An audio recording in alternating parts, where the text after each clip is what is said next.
Welcome po sa Tindig Pilipinas Election Special. Ako si Sylvia Estrada Claudio na ang tawag sa akin at ay Doc Guy na hindi ako host sa araw na ito.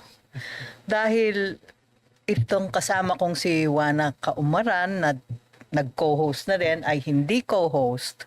At yung na-meet nyo na rin sa ating episode dati, si Kiko D, ay hindi rin guest. Kaya, bakit ba, Juana? Bakit hindi natin sinasabing host and co-host? O, dahil? Dahil meron tayong special announcement today. Okay. At nandito tayo ngayon bilang miyembro ng Tindig Pilipinas. Yes. Okay, so tatlo kaming miyembro ng Tindig Pilipinas. Iba-iba ang aming mga hub, no? Pero dahil kami ay umuupo dito para i-announce sa inyo ang i-endorso namin bilang isang grupo, Tindig Pilipinas, hawak namin ang mandato ng buong koalisyon, no? Correct. Na ano ba ang Tindig Pilipinas na nag-i-endorse? Ano ba ang K namin na mag-endorse, no? Okay, mga listener, ipagpatawad nyo na pero magbubuhat tayo ng bangko. Dahil ang Tindig Pilipinas ay nabuo noong 2016. Kaya rin tuloy-tuloy pa rin akong nagdadaldal dito kahit sila ay equal host, co-host, member. Dahil wala pa sila noon eh. Halata bang ako ang may puting buhok dito? Ganon. Ako po, dito lang po yung isang Tsaka tinago. Pinakabata. Okay to. Old, medium, and youngest in terms of participation sa Tindig. Yes. No? Yes. Mas magka-edad lang naman ata kami ni Juana. Oo. In terms of recency sa Tindig, ang buhay ng people power, yung pinaka-recent na hub ng Tindig Pilipinas. Tsaka proud kami na ma-involve ngayon sa lahat ng gawain ng Tindig. Oo. At isip bata tayong tatlo. Hindi naman. Tama naman. Okay. In 2016, nagsama-sama ang tatlong political party list, na mamaya bibitinin natin kung yung nakakaalam kung ano yung tatlong party list na yon. Yung hindi nakakaalam, bibitinin namin ng konti kasi obvious ba kung sino ang i-endorse namin sa party list, ano? May pa-surprise tayo. May pa-surprise. Sa mga party list. O yung mga naiintriga na ayaw ng magtagal pang maghintay sa aming announcement, i-text nyo yung mga friends nyo sa Tindig Pilipinas para malaman kung ano yung tatlong yon. Pero in 2016, tatlong party list at marami-rami na rin kami noon ng mga organisasyon ay nagsama-sama para itayo ang Tindig Pilipinas, ano. At noon kami ay concerned na sa EJ case, yung extrajudicial killings na nangyayari sa tinag-uriang drug war na pinaninindigan namin ay hindi naman talaga naging war on drugs as much as naging war on the poor. Yung tuloy-tuloy na misogyny o ang Tagalog noon parang kabastusan sa kababaihan ng dating Presidente Duterte na sa tingin namin hindi joke. At yung nakikita rin naming rising corruption, no? Nanindigan kami sa 2016, popular o hindi popular ang presidente. In fact, popular siya all throughout. Tinatanggap natin yan. Tapos, nung ma-elect si President Marcos, Bongbong, hindi rin naman kami naging sugo lang ng mga anti-Duterte. No? Pinuna rin namin ang presidente nung sinubukan ng kampo nila na palitan ng konstitusyon na sa tingin namin ay ito ay isang paraan na sila ay magtuloy-tuloy sa kapangyarihan, inoppose din natin. Yung kasama na namin si Kiko noon, no?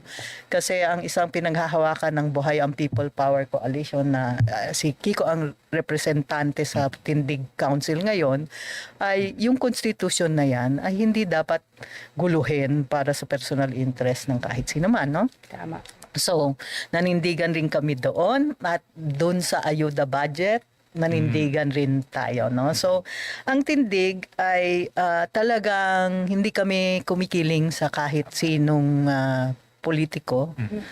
wala kami no. Ang amin lang ay kailangan kung siyempre pinakamataas na posisyon ng presidente, kailangan mataas din ang ating pamantayan para malaman kung tama o mali siya.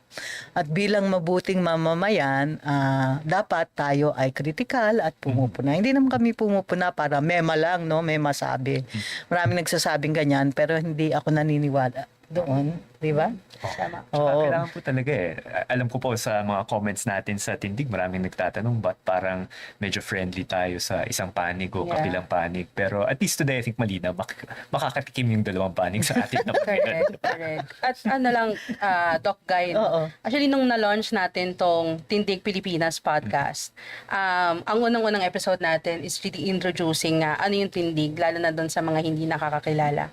Kasi nung nabanggit nyo nga po yung history ng Tindig, no, when this was created, the coalition was created, is really to stand against yung mga policies ng previous administration, no. At kahit yung kasalukuyang administrasyon, gaya ng mga nabanggit nyo, ay may mga pagpuna pa rin tayo, no. Kahit nga nung nag-split na sila, no, nandun pa rin tayo na hindi tayo na, I think yun yung isang proof na hindi tayo one side and then another side. Kasi nandun tayo, tinitingnan natin sila parehas. At nung nag-split sila, doon talaga lumabas na, okay, hindi pala okay itong tandem na ito. Kaya yung mga nagkri-criticize sa amin na anti-Duterte kayo and therefore pro-BBM, or yung kabila naman, pro-BBM kayo, therefore rather anti-BBM kayo, therefore pro-Duterte. pati ako naguluhan na tuloy, no? Halata bang parang mali po kung gusto nyo kaming punahin dahil kami ay anti-corruption, anti-EJK, okay rights lang, abuses. human rights abuses, pero ang appeal ko po sa inyo ay hindi naman tayo magkakagulo ng away na ganito kung ang pagka-antay natin ay sa issue, hindi sa tao, di ba? Kaya kasi ginagawa naman nilang parang basketball di ba? Parang barangay Duterte, barangay Kadiliman. Barangay Kasamaan, di ba? Parang ayaw alam nyo natin sa po. mga Yung ganun talagang wala na talagang manunod ng basketball. Oo, Kaya na ang pagpipilian. lipat na lang ng ano. Di ba? Tsaka okay lang na maging ganun sa, sabihin mo, barangay Ginebra ka, kahit anong gawin ng Ginebra, okay sa'yo, tapos matalo manalo, loyal ka, tapos kayo ay nakikipagtuksuhan, pwedeng anong tawag doon? Wag naman murahan, pero nagkakamurahan doon sa kabilang panig. Okay lang yun, basketball yun di ba masaya nga yun Pero kung ilipat mo naman sa politika ng bayan yung ganong pananaw, na siya namang pinagpipilitan nito mga team-team na to sa politika, yung kadiliman versus, mali na po yun, no? Kasi iisa po ang bayan natin. At pag ganyan ang attitude natin, nakikita na po natin ang resulta, away. Yes. Away sa pamilya, away sa community, away sa diskurso, kasi pag tinignan nyo yung pati itong Tindig Pilipinas page nga, natatawa-tawa na lang tayo kasi pwede naman mag-away sila sa page natin kasi nagkikita na sila doon. Pero in fairness naman, pinapansin ho namin ang inyong comments. Thank you for your comments. Pero in fairness po, marami na nagsasabing, okay to, thank you for this program. Kahit may posisyon kayo, at least may discussion. Yes, Welcome ang malinaw. discussion. Magkalinawan. Pero may iba talagang kung ano-ano na ang sinasabi. Kasi parang Barangay Ginebra San Miguel versus Barangay Talk and Text na yata. Huwag naman ganun kababaw ang ating pananaw. Anyway, Pero sige. Sige. Parang susugin ko lang po kasi pinag-usapan din natin yung parang batayang prinsipyo ng Tindig, di ba? Tapos isa talaga doon dahil nga naniniwala tayo na pantay-pantay tayo bilang mga Pilipino, kaya bawal yung mga EJK, bawal yung corruption kasi ninanakaw mo yung pera na dapat para sa lahat. Ang parte rin doon, yung kailangan marunong tayo makipag-usap sa isa't isa, di ba? Yes, Na yun, exactly. yung gusto nating isulong, hindi lang sa Tindig Pilipinas, pero sa darating na eleksyon, sino-sino rin yung mga kandidato na hindi nambabastos, hindi nagmamaliit sa ibang parte ng ating lipunan, pero marunong makipag-usap kahit na hindi sumasang-ayon, pero pinipresenta ng malinaw, ng seryoso, pero ng magalang din yung mga programa at prinsipyo nila. Oo, agree ako dyan. So, kasi naman, no, pagkausap ko yung ordinaryong taong bayan, sasabihin, oo, yung mga politikong yan, corrupt. Kaya lang, pag pinisenta mo na yung corruption ng favorite nila, parang ayaw nang tanggapin, no? Ay, oo. Nabubula Pwede or ba nabibingi. wag niyong i-idol ang mga politiko? Mag-idol na lang kayo sa mga scientist. Yan, ha? Kagaya ni Doc Guy. Oo, Pero, I mean, medyo, Oo. lahat naman tayo may blind spots. Oo. Diba? Yes. Minsan, kahit yung mga politiko na sinusuportahan natin, bagamat minsan, or we try na plataforma talaga yung sinusuportahan. Namin din naman namin. Minsan, may blind spots, minsan may mga natitiis tayo, pero siguro yung panawagan natin para sa lahat, kahit sino man yung sinusuportahan natin, kahit sinusuportahan niyo po yung mga kandidato na sinusuportahan natin, yun, parang be wary na lang sa blind spots natin. Hindi naman maiwasan na may mga ganong pangyayari, pero maging self-conscious din tayo na hindi lang personalidad yung sinusuportahan natin, kundi prinsipyo, kundi isang kilusan. Parang love lang yan. No, guy, di ba? So, yun, kapag talaga, pag nagmamahal tayo, nabubulag tayo, no, hindi natin nakikita yung mga red flags. May previous episode tayo ng ganon, politika at pag-ibig, no. So, I think mahalaga din talaga yon tuwing election, no, yung kasi yung itong mga relasyon natin sa mga politiko, no, na yun ba ay ang tingin sa atin kasi very personal yung relasyon natin kasi nga yung pagtulong din ng mga politiko, malaking factor siya, no, kung bakit tayo bumoboto. Kasi nga kung 'di ba, paano niya napapaginhawang buhay ko, no? So may yon, may factor yon sa pagpili kung sino. Pero dapat nagiging mas mapanuri din tayo, no? Hindi lang yung ako yung natutulungan, no? Sana mas marami yung natutulungan, mas malinaw paano ba siya nakakatulong. Kasi kung nabigyan niya lang ako ng halimbawa, bigas ngayong araw, no? Pero paano yung bukas ko o sa mga susunod na araw. No? Yeah. So, mahalaga yon yung pagpili natin ng sino yung dapat umupo. Tuloy ko lang yan, Wana, yung parang, yung akin wag iidolo. Yung kay Kiko, bakit? Meron din naman mali yung ating iboboto, maging critical. Pati kami, di ba? At yung akin, wag nga mag-idolo kahit tinutulungan. Itong mga i-endorse namin, ang isang dahilan kung bakit namin sila i-endorse ay hindi sila humihingi na i-idol namin sila.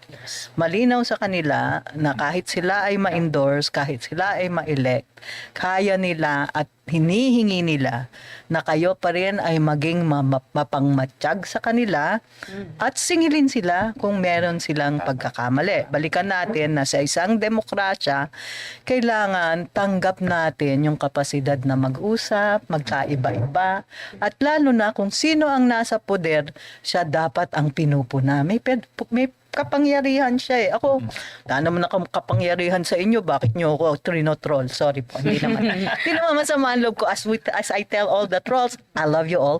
Pero, di ba? Ano naman ang kapangyarihan namin? Ang i-troll niyo yung mga may kapangyarihan, no? Kaya itong tatlo, kaya namin sila ini-endorso. At yung tatlong party list yan at tatlong senatorial, nag-reveal pa ng konti, dagdag information, unti-unti. Kaya namin sila ini-endorse. Lahat ay tumatanggap ng puna, humihingi ng inyong pagiging kritikal at pagmatsyag sa kanila. Hindi pa ng movie star ang dating nila na once ma-elect, ang yabang. Akala mo kung sino na, no? At yan ang isa sa mga fundamental na hinahanap namin sa mga leader na dahil demokrasya po tayo, hinihingi po namin sa kanila yan at sure kami na ibinigay nila yan. Sinabi nila sa amin, kasi personal din natin kinakausap yung mga yan, na pag kayo ay na-elect, handa ba kayong tumanggap ng puna mula sa taong bayan? Ay welcome na welcome po. In fact, sa dealings namin with them, nakita na namin po yan. Okay, so isa yon, no? Okay. Pupunta na ba tayo sa endorsement? Medyo matagal na tayo nag-uusap dito. Parang talagang... Ano natin yung- Baka Oo. mabuisit nila sa Oo. kala. Sino ba yan? Sino ba yan? Sige, senatorial muna. To my left, ang first name na endorse natin ay Ang unang in-endorse ng Tindig Pilipinas ay si Senator Kiko Pangilinan. Yes. at my right. Ang next na i-endorse na talagang malapit sa puso ko ay ang i-endorse ng Tindig Pilipinas ay si Senator Bam Aquino. At ang huli naming i-endorse dahil bagay sa akin kasi ako yung isa sa mga women advocate ay isang women senatoriable si Ma'am Heidi Mendoza. Bakit? Yes. Bakit? I think for Senator Kiko, no, hindi na so he's running again for senator. Naglingkod na siya dati, no. Dati rin siyang student leader, no, kaya alam natin yung kanyang awareness, no, on issues. Pero yung isang naging matingkad talaga sa Tindig Pilipinas kasi gaya ng bahagi nung pag-endorse natin talaga ay bukod po sa mga nabanggit nyo kanina, Doc Guy, no, yung pagdating sa pagpuna sa kanila ay mahalaga sa atin. Ano ba yung programa nila at platform? Yung isang nakita natin talaga for Senator Kiko, yung binanggit niya na free breakfast para sa daycare students hanggang grade 12, no? At hindi lang yung pagbibigay ng libreng pagkain, no, o meal para sa mga estudyante, pero bahagi nun sinabi niya na dapat yung pagkukuhaan ng mga pagkain na to ay iso-source from local farmers, no? So bakit siya mahalaga sa atin? Kasi nakita natin ang ganda ng programa kasi hindi siya malinaw, no, ano yung benepisyo. At kasi currently din yung status ng mga bata ngayon, no, napakalaki ng bilang ng mga batang stunted o bansot. Yes. No, sa Pilipinas isa sa malaking issue 'yan na hindi popular, no. I think hindi nabibigyan ng tamang spotlight itong issue na to. Pero ang gustong tugunan ng programa na ito o paano kalang batas na ito sakaling maupo si Senator Kiko ay matugunan yung mga nagugutom na bata, no, at ma-encourage sila na pumasok sa eskwelahan, no. Kasi ako galing akong public school.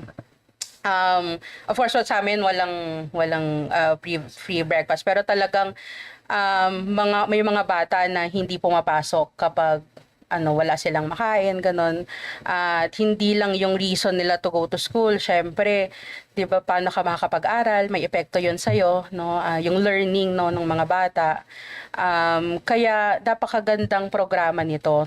Plus pa yung kung iso-source ito doon sa mga local farmers, no? So, kumbaga may another element siya na hindi lang may isa kang issue na tinutugunan, no, sa nutrition ng mga bata na eventually magkakaroon ng effect sa kanilang learning, and then at the same time yung pagpapalakas, no, ng ating mga magsasaka.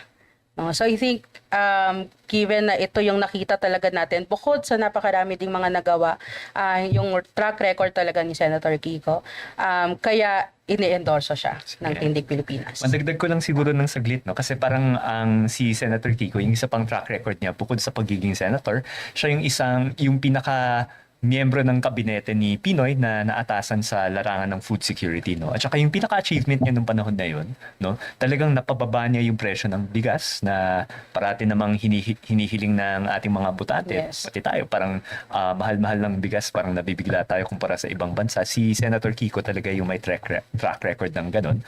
At saka nagawa niya to sa habang polisiya ng gobyerno yung rice self-sufficiency. So hindi siya nag-import ng bigas, 'di ba? Parang ang sinasabi ngayon yung solusyon ng baba ng presyo, dapat bumili tayo sa labas. Pero si Senator Kiko na gawa niya ng paraan na mapababa yung presyo habang mula sa mismong mga magsasakang Pilipino binibili yung palay. So siguro yung sa ganitong polisiya na free breakfast, bukod sa pagtulong sa mga kabataan, bukod sa pagbili o pagsuporta sa ating mga magsasaka, alam na alam din niya kung paano i-navigate yung mga polisiya natin para mapababa rin yung presyo ng ating mga bilihin, lalo na sa pagkain.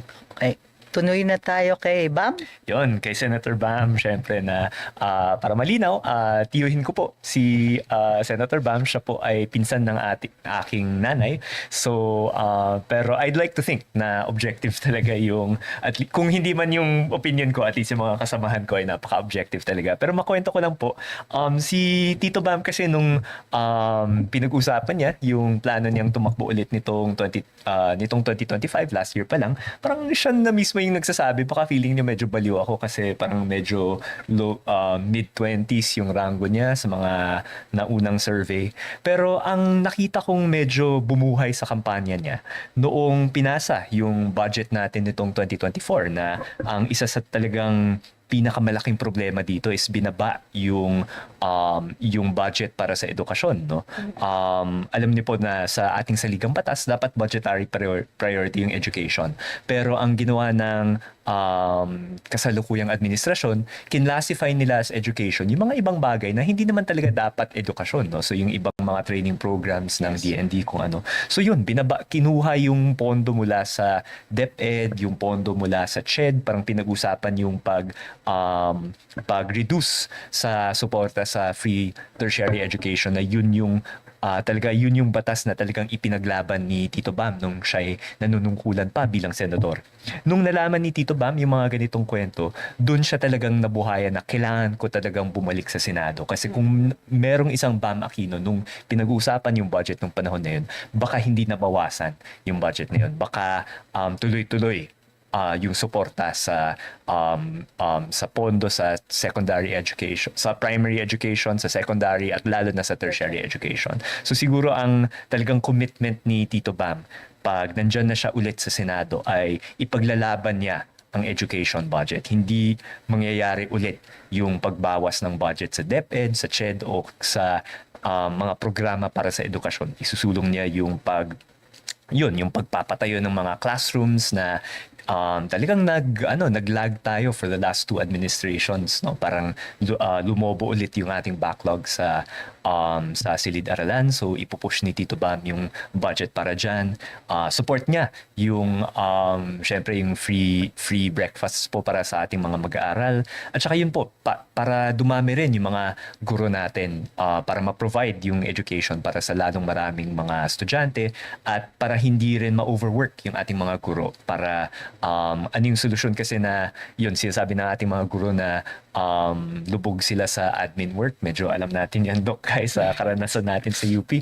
Pero ang solusyon ng talaga, ang pangmatagalang solusyon ng talaga dito ay dumami yung mga items natin para sa ating mga kaguruan sa iba't ibang mga antas ng edukasyon para mas marami po yung pwedeng mag-shoulder ng trabaho na yun. So yun, pag nabalik si Tito Bam, meron po tayong isang champion, meron po tayong isang defender sa sektor ng edukasyon na ipaglalaban yung budget sa sektor na ito no matter what. So Dagdag ko lang, Doc. Sige. Lai. Kasi yung kahalagahan nga ng pagkakaroon ng katulad ni Senator Bam no na advocate ng education no dahil may educational crisis na tayo ngayon. Kaya the more we need people no legislator like Senator Bam. And yung nakaka-excite, I think, is madagdag ko lang, is nakikita rin yun ng ating mga kababayan. Eh. So yun nga, nung simula, medyo mid-20s ang rango ni Tito Bam. Ngayon, up 10 ranks, Yes. mga right, parang kumakatok na siya sa top 12, di ba? Konti na lang. Oh, Push konti pa, na lang, push konti pa. na lang, and then Konting in na in push. na siya. So siguro, I think nakikita ng mga tao na mali talaga na binabawasan yung pondo sa edukasyon na talagang kinikilala ng lahat naman na isang napakahalagang parte ito ng pag-unlad Tama. natin sa bayan. Tsaka kay Tito Bam, I think nakikita rin ng mga tao na yun, meron talaga silang champion pagdating sa issue na ito. Yes. Naisip ko tuloy habang nagpapaliwanag kayo sa palibot-libot ko sa lipunang Pilipino. Akala mo naman kung saan ako nagpupunta. Galit daw ang mga tao pag criticize natin ang ayuda. No, nagulat ako doon kasi kinikriticize ko talaga yung ayuda. Sorry po, taong bayan, kung nagalit kayo dahil kinikriticize ko ang ayuda. Pero bakit? No? Bakit medyo hindi ako agree dyan, no? Tama pala yung mga tao na sinasabing, anong mali doon? Di ba? Dapat naman talaga silang tulungan, lalo na yung mas mahihirap sa lipunan. Trabaho naman talaga ng gobyerno at ng politiko na tulungan sila. Ang akin lang kasi, ang ayuda ay galing din po sa ating taxes, sa kaban ng bayan. Huwag naman po kayong masyadong naib na yung binibigay sa inyo ng politiko galing sa sarili nilang bulsa. No po. Kung galing man sa kanilang bulsa yon dahil linipat na nila yung kaban ng bayan sa sarili nilang bulsa para mag-prepare for elections. Kaya, unang-una po, yes, you deserve the ayuda, pero please don't be grateful sa politician. Pag binigyan kayo yan, sa inyo pa rin yan. 'Di ba? Kaya nga wag iiduluhin yung mga yan eh. Okay, so number 1 yon. Payag ako na mali nga siguro kung critical tayo na hindi natin pinaliliwanag kung bakit. Ngayon, ang tamang paraan talaga ng pagbigay ng ayuda yung ginagawa ni Kiko at saka ni Bam. Kasi ito ay ginagamit nila ang tamang budget, pagbigay sa budget, para yung ayuda ay hindi sa panahon lang ng eleksyon kung saan gusto nilang makuha yung boto tapos sorry na lang mag-suffer na kayo for the next 3 years dahil nakawin na namin ulit yung kaban ng bayan. Kundi yung kaban ng bayan through the budget process ay linalagay nila sa mga lugar na talagang mabibigyan araw-araw through free school food, araw-araw through free education and better teachers and classrooms ang bawat Pilipino. Kaya ito ho ang klaseng ayuda na ating tanggapin at ating i-put forward through the pagboto kay Kiko at kay Bam. Ngayon naman, si Heidi Bam may ayuda. Sino po ang nagbabantay na tama ang paggamit ng budget ng taong bayan, di ba? Kaya ho tayo bumili kay senatorial candidate si Ma'am Heidi Mendoza dahil nung nasa gobyerno pa siya, wala siyang sinanto nung siya ay COA. Ang COA po, kung mapapaliwanag namin sa mga nakakaalam at hindi nakakaalam, ito ho yung constitutional body na linagay sa saligang batas na tinitignan ang expenditure ng government. Ino-audit at nagsasabi kung tama o mali. Huwag po tayo nagagalit sa COA, no?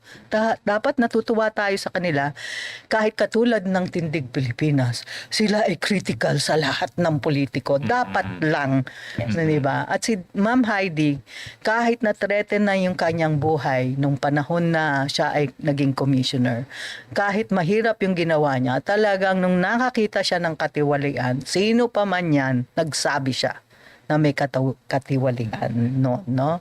Kaya yung good governance, hindi siguro diretsong nasa bulsa nyo yan, pero ayuda rin yan. Kasi ang good governance ni Ma'am Heidi, sinisiguro na ang taxes ninyo ay mapupunta sa kabutihan ninyo, kundi para sa inyong mga anak, no? So, bumabalik sa inyo. 'Di ba?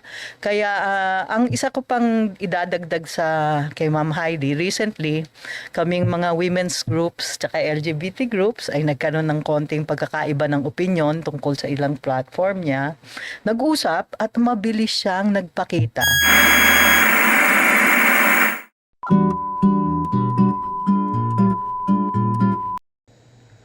Welcome ulit, part 2.5 ng Tindig Pilipinas podcast. Pasensya na po yung mga nakasubaybay, medyo nag-technical difficulties ho tayo sa part 1 ng ating election special kung saan mag-i-endorse o nagsimula na tayo mag-endorse ng 3 senatorial candidate at 3 party list. Sorry po, hindi po kasi kaming yaman ng ibang politiko kaya medyo hindi ganun kaganda yung iba naming equipment. O di kaya, ang tsorya ko dyan, yung kadiliman at yung kasamaan, ay nabiwisit nung ino-endorse po namin yung mga kandidato namin kontra talaga sa kadiliman at kasamaan. Na-threaten sila. Na-threaten sila. Lalo na ni Ma'am Heidi. Yes, kasi nga si Ma'am Heidi ang balibalita ko po sa mga puwersa ng kadiliman at kasamaan, yung sa mga corrupt, sa mga masyadong mayayaman, siya talaga yung pinaka kinatatakutan na kandidato nitong halalan. Oo, kaya ko siya ini-endorse. Tag-isa-isa kami. Kaya kanina in-endorse ni Juana si former Senator Kiko. In-endorse na rin ni Kiko. Ni Kiko naman dito sa aking kanan, si Kiko di ang kanyang uncle na si Bam Aquino. At ako naman ay in-endorse ko si Ma'am Heidi. Ito na nga dahil dun sa kung gusto nyo po ng track record na talagang taong gumawa ng trabaho niya, na walang kinilingan na kung sino ang in power, wala siyang pakaalam kung malapit o malayo sa kusina, Yes.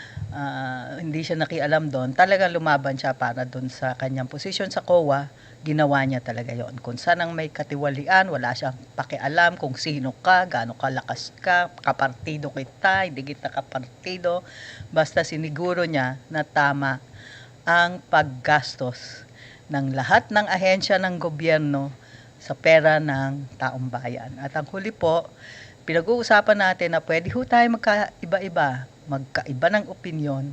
Wag lang ho nating pag-awayan na parang basketball ang mga importanteng usapin sa bayan. At nakita ko ho yan sa kampanya na mismo ni future Senator, nagdideklara na ako, Heidi, na nagkaroon ho siya ng ilang pagkakaiba sa aming mga women's groups and LGBT groups.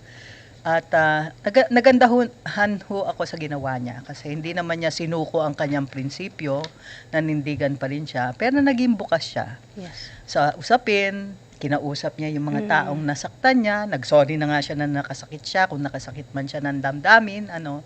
At ang aking paniniwala tungkol sa demokrasya ay hindi mo makukuha ang gusto mo na ikaw lang, no? Ang maganda ay makapag-usap dahil sa tamang pag-uusap-usap, doon kayo magkakaroon ng compromise position na kayang buhayin ng lahat ng interesado, lahat ng apektado at mag-move forward ang ating bayan. So, go ahead, Ayun Kiko. po, parang kasi alang-alang din yun sa prinsipyo ng tindig, di ba? Na dahil nga pantay-pantay tayo, lahat ng mga Pilipino, dapat kaya nating makipag-usap sa isa't isa ng magalang, ng hindi bastos, tsaka na nirespeto natin yung pinanggagalingan ng kausap natin. So, I think yung boto natin kay Ma'am Heidi, pati na rin kay Tito Bam, kay Senator Kiko, parang hindi naman yan boto para sa personalidad nila, di ba? Pero dahil bagay na bagay talaga sila sa mga prinsipyo na tinataglay ng samahan natin. Tama. Okay, so punta na tayo doon sa tatlong party list. Kanina, sabi namin, yung mga in the know, alam na nila kung sino ang i-endorse ng Tindig Pilipinas. Kasi itong tatlong party list na to ay sa pulsa simula ay kasama namin sa paglaban para sa mga issue na gusto talaga ng tindig o pinaglalaban talaga. Ito yung anti-corruption, human rights, democracy. Kaya, ang tatlong party list, ako na magsabi? Yes. Okay. Gusto mo ng drum roll? Drum roll. Ang tatlong party list na miyembro ng Tindig Pilipinas na aming i-endorso sa inyo. Alam namin isa lang ang pwedeng iboto, pero isa sa loob na lang ng tatlo please na ito ang inyong pagpilian, certified namin, ay ang Akbayan. Ang kanilang first nominee ay si Chel Jokno. Yes. At ang Magdalo, na ang kanilang first nominee ay si Gary Alejano. At ang Mamamayang Liberal, ML po sa Balota, ang kanilang first nominee ay isa ring malapit sa aming puso, si former Senator Laila de Lima. Ano nga ba ang mga numero nila? Ang ML po ay number 6 sa balota. Ang Magdalo naman ay number 42. At saka ang Akbayan ay number 51. So ang sinasabi ng isang kaibigan namin na palatandaan, lahat yan ay nag-add up sa 6. No? So 6 is equal to 6, 4 plus 2 is equal to 6, 5 plus 1 equal to 6. Pero again, ang paalala natin ay isa lang ang iboboto sa party list. No? So kahit hindi po kayo magkakamali sa tatlong yan, pero basta isa lang yung binoto niyo. Kung tatlo sila sa pamilya, di tag isa-isa na lang sila. Pwede po yun. Pwede po. Kasi ang gusto natin, Doc Guy, no, isa lang iboboto, pero itong tatlo ang ipapanalo. Tama. Itong tatlong party list. kung ano po, natapos na po ang ating episode tungkol sa mamamayang liberal or ML. Swinerte po ang Tindig Pilipinas podcast dahil former Senator Laila Si de Manay Lima. Laila. Si Manay Laila ang mismong nakausap namin. Tapos yung sumunod ay yung second nominee naman ng Magdalo. Interesting rin po yun nung kinausap kami ni Eugene Gonzalez tungkol sa ano ang Magdalo, ano ang naging papel nila dito sa ICC. Yes. Diba? Interesting po yon for those who are also interested sa mga backstory ng ICC. Tama. Oo. Pwedeng ano yun. Yung pagsisimula din ng Magdalo, parang Oo.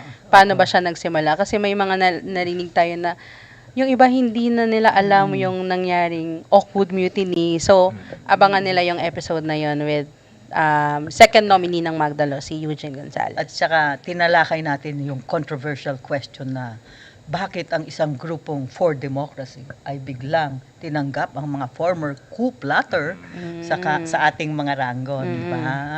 Ang ganda rin ng discussion. At shortly, in a few days, amin namang ipapadala sa inyo or ilalabas yung third episode, yung Akbayan episode Yes. naman, kung saan kami ay siniswerte din na ang isa sa kanilang mga nominee, isang kilalang lawyer, human rights Yes, lawyer, na si Attorney JC Tejano ang maaming magiging guest naman doon. So, abangan.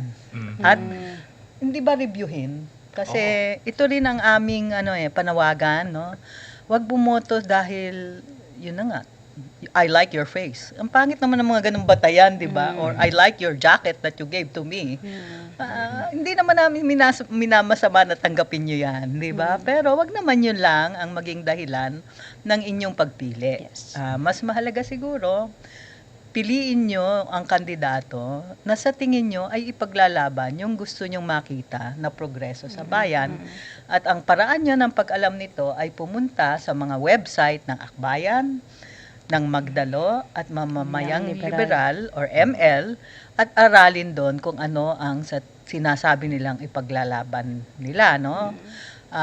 Iba-iba yan, no? Kung meron kang particular concern halimbawa sa security sector, tingin ko ang Magdalo ay may magandang proposal sa security na naging issue ng panahon ni Duterte. Maraming may gustong maging secure, pero sa aking palagay, hindi yon ang tamang paraan. Hindi mo namin minamasama. Lahat tayo kailangan ng security. Yan ang gusto naman Pero natin, kung peace and security. Peace and security. Pero basahin niyo po ang platform ng Magdalo. Kasi ang ganda ho ng kanilang proposals, mas sensible, mas based sa truth and evidence, at sa karanasan nila bilang dating nasa security forces.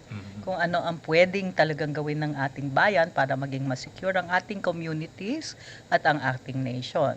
Kung gusto niyo naman ng very broad sectoral na approach, Yes. mga gisda, manggagawa, pareho diyan na may platform ang Akbayan at ML.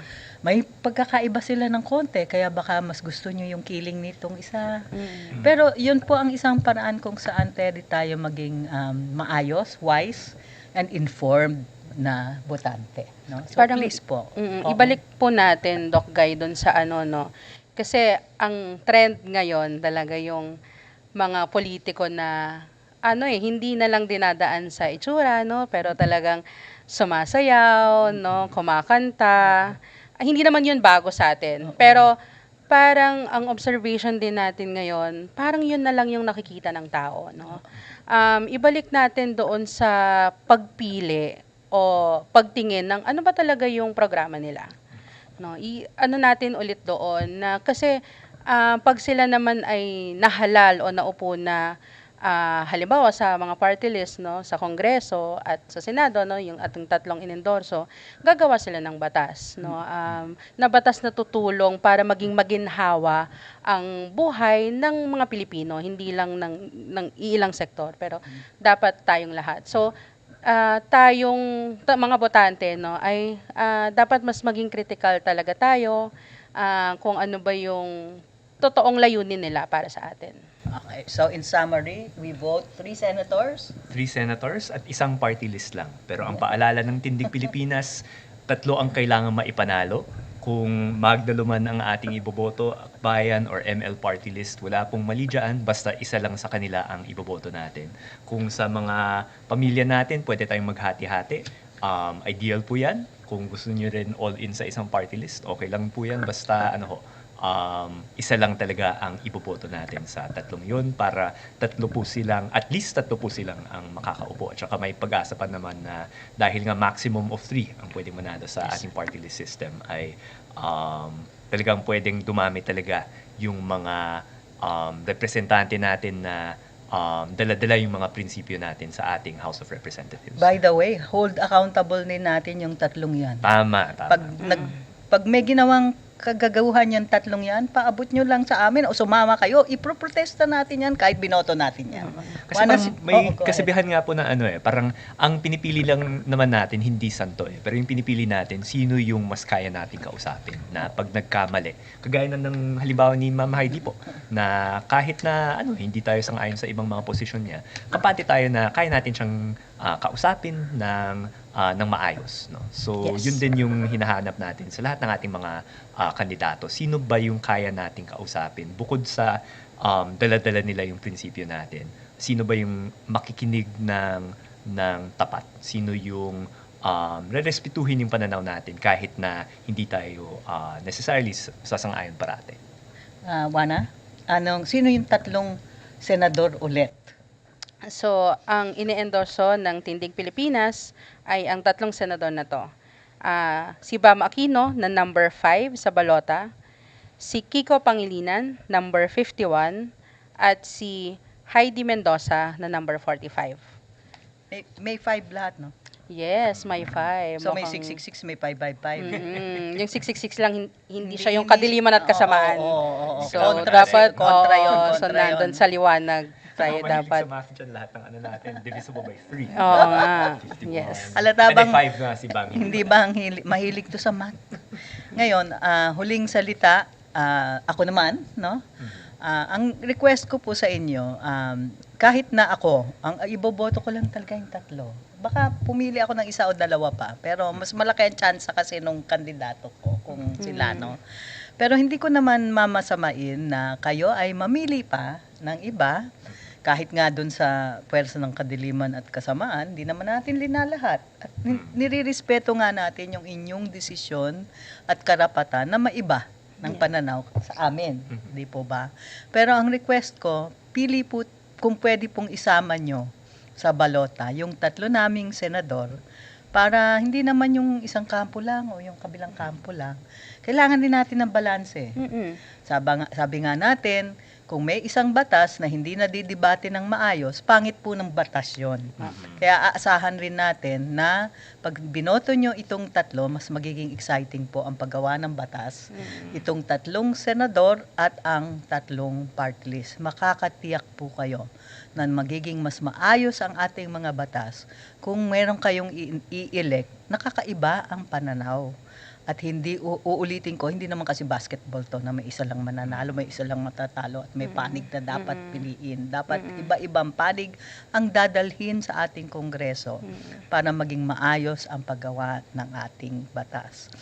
As always po, you agree with us, you disagree with us, please leave your comments sa ating Tindig Pilipinas YouTube channel. Kung umabot na kayo dito o nakinig na kayo sa lahat, napansin ko po, ang daming nakikinig, pero konti pa lang ang nagsasubscribe. Konting pindot lang po dyan para we know you love us as much as we love you. Facebook page rin po ng Tindig Pilipinas, ilalabas po rin namin ang aming announcement of endorsement at ang aming mga kadahilanan. At syempre, mahahanap din kami sa Spotify. At ano pa ba ang ating kwan? Sa ating mga social media accounts, no? Sa Facebook, sa Instagram, at TikTok. Paki-follow lang po ang Tindig Pilipinas. As always, ito po si Doc Guy, kasama ko si Wana Kaumaran at si Kiko D. We love you all. Salamat.